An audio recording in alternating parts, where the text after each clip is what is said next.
the Benedict option, I read the book and I took a ton of notes on the book. I highlighted a bunch of passages and I thought there was a lot in it. Now, what I noticed, what seemed to me about the Benedict option is that the Benedict option is sort of about building a fallout shelter or like an ark. It's essentially a vessel for surviving the apocalypse. And you also wrote something back in 2016, a post that was one of my inspiration pieces for the masculinists. It was called Retribalizing America.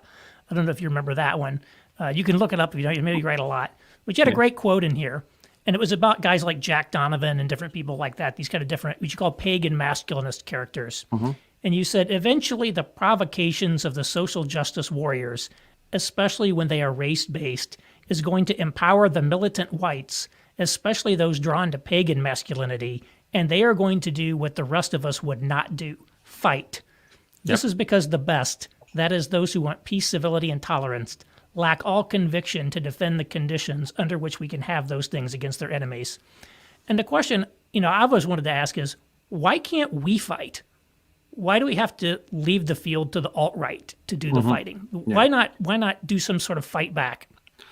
How could we do that? I mean, I'm not asking in a provocative way. I'm really trying to figure this out because I think back in France, for example, back in 2012, 2013, when the government proposed a gay marriage law, there was this massive pushback. And the French are a pretty atheistic country, but there was a massive pushback, and not just from Catholics. They had a big demonstration in Paris called the Manif pour tous, the demonstration for everybody. They were arguing about how children need a mother and a father. That is the natural order. And they did not ultimately prevail. They prevailed in the short run. The government withdrew the law, but I think eventually it's now the law. But I remember thinking back then, wait a minute, we in America are supposed to be so much more conservative and so much more Christian, but we couldn't have a single demonstration like they had in France. Why is that? I think that there are so many ways that are legal that we could have been fighting all along. We could fight right now. Where are the demonstrations? Where's the pressure on Republican politicians to take firm, uncompromising stance on religious liberty? I wrote in the Benedict option, Aaron, I don't know if you remember this, but I wrote about going to Capitol Hill to give a talk to a Christian group in the fall of 2015. This was a few months after Obergefell. After it was over, I was invited to have a private meeting with key Christian staffers from Republican congressmen on both sides of the Hill. And I remember sitting down with them and saying, oh, well, okay, we've lost Obergefell. That was a big blow. But so what are the Republicans going to be doing to shore up religious liberty for churches and Christian schools? Silence. There was silence there. And I posed it again. I thought, well, maybe I didn't say it the right way. Finally, one of them said, well, we don't have anything on the agenda. I realized then that we're sunk. The Republican Party will not stand with us. I don't know why. I think they are talking to other people on the Hill after that. They said, well, they're terrified of being called bigots. They can see that things have changed. And there was nothing that made us, no behavior from we who are Christians and conservatives and Republican voters to make them turn. And I think that probably the people who run the Republican Party and the Republican the GOP sphere in Washington know that they don't have anything to be afraid of from Christians. That Christians are going to vote Republican no matter what. And so they can just take us for granted. So I would, before we talk about going out there and doing insurrectionary things like some of the alt-right, there's so many things we can do that are perfectly legal and normal that would actually change things. But we don't do it. A lot of us think that if we just voted Trump, boy, that was going to turn everything around. I got so frustrated with my fellow Christians. I understand why Trump got elected. I didn't vote for him, but I was glad to see him come along and shake up the Republican Party. But so many Christians I know came to think that if they just voted Trump, Trump was in there, he was fighting, but he didn't actually get things done. You know what I mean? He wasn't terrible, in every single respect, but he was certainly ineffective. Yeah. And I would certainly agree. Like, I think that the idea of change through the political process, if you want to call it that, is not going to work because the left holds all the real levers of power in America. Yeah. But I'm always struck, like, if you look at like the kind of the radical leftists of previous generations, they were small, marginalized groups, but they were true believers. Yeah. And, decades later, their vision triumphed over kind of you can think about maybe think about the new left of the 60s, whatever happened to the new left.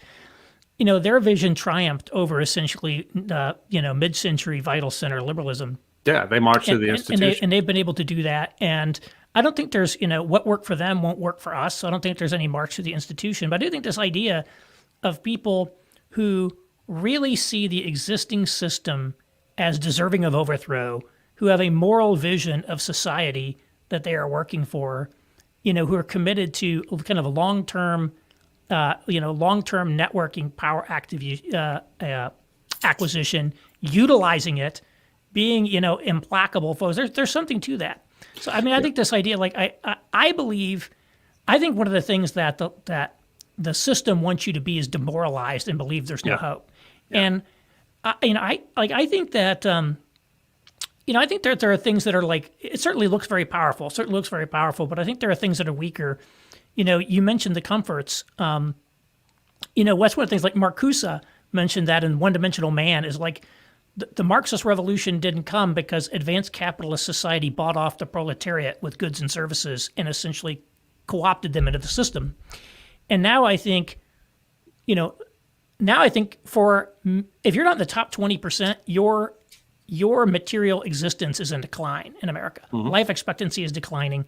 So, standard of living declines a reality for a lot of people. And we're also kind of post-manufacturing consent in a sense that we no longer, now it's very obvious to everybody, even like progressive, pro-gay marriage, pro-everything, people on the left, that this is a coercive environment. Yeah. And a lot of them are living in fear. And that I think has profound consequences because it's draining the legitimacy, right? Legitimacy is the coin of the realm in a lot of ways. And so I'm not saying that all these things are going to prompt the collapse of the country, but I think that we've done things, what we've done with banning Trump's accounts for Twitter, for example. We have no more moral authority around the world. People are never going to listen to us again when we talk about suppressing dissent or a politicization of the military. I mean, the rest of the world increasingly is looking at us and going, "We don't want any part of this." Yeah, exactly. And so I think there's more opportunities maybe. I would like to see a Benedict option. I love the Benedict option, but I would like to see the idea of a Benedict option focused not just on survival, but on being the seeds that are going to grow into a new reality. Mm-hmm. There's a more kind of a rebuilding and to going on an offense part of it at some point. Yeah. Well, I do say in the book, I quote a lengthy quote from Pope Benedict XVI, what he said in 1969 when he was just Father Ratzinger. He predicted that the church's troubles were just beginning. Now, this was happening at the end of the 1960s, 4 years after the Catholics finished the Second Vatican Council, and they were so full of optimism. Ratzinger wasn't. He said the church is entering a time of trouble. It's going to lose its authority. It's going to lose its wealth, its power. It's going to lose everything. But the people are going to walk away from it. But those who are true believers will still stay, and they will bear any burden for the sake of Christ. And it is those believers who will plant the seeds for the rebirth, he said, because a world that has grown dark and cold and unbearably lonely will look to them and wonder, what do you have? You have something that we want, that we need. And so I've always said that the Benedict option, it's survival, not just for the sake of survival, but survival so that in generations to come in the future, we will have nurtured those seeds within our communities and what institutions we have that survive in the same way that the monks did. And so we can replant it in the future. I don't say that we shouldn't fight. We got to fight as best we can, whether it's in court or politically, whatever, to stave this stuff off. But it's all that fighting is not going to work if we're not fighting for something, if we're not fighting for a way of life that is meaningful. I have so many people that I hear friends of mine, people I meet who are they know who the enemy is. They can look out there and see who the people who are coming for them are. At the same time, they still give their kids smartphones. or allow their kids to participate in this toxic culture, in this propagandizing that is teaching the kids to hate everything the parents are and believe in, because they're so afraid. Parents are so afraid that their kids are not going to be included. And Barry Weiss wrote this great piece. Maybe it was not for the Atlantic. I know maybe it was just for her website, but about, no, it was for City Journal, your old stomping grounds. Barry Weiss wrote about how crazy the very wealthy prep schools are now with racialist ideology and so forth, and how all these parents are horrified by what their kids are being taught. So why don't they pull their kids out of these places? Well, because they're afraid their kids aren't going to get into Harvard. Right. And at some point, something's got to break with these people, Aaron. They've got to say, like, why would you want your kid to get into Harvard and be part of this system that is so demoralizing and immoralizing and destructive?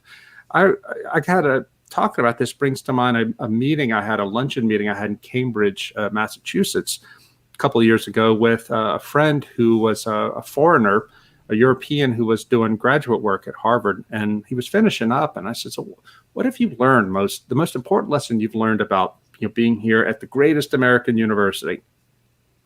I didn't want to mention that LSU was really great.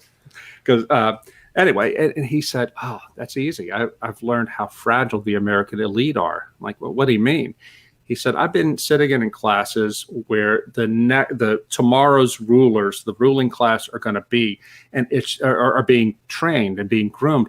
And it is phenomenal to see how fragile they are. We've had professors in multiple classes say, like, well, we're not going to talk about this, this, and this, because some of you have come to me ahead of time and said it's triggering for you, so we won't discuss it.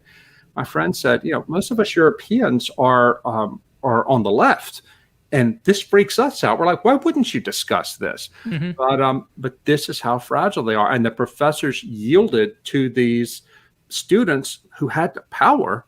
And my friend said, they're not, these students, they believe that it's their right to rule over this country. But this is how they are. They're so fragile, they can't handle any disagreement. So this is it's very soft. What you're talking about, Aaron. We are facing something that's going to be totalitarian, and it's going to be soft in the sense that it's not going to come at us with gulags and secret police, but it is going to be totalitarianism. But it's soft in another way, because it is built on lies, on everybody having to pretend that that things are true that aren't true.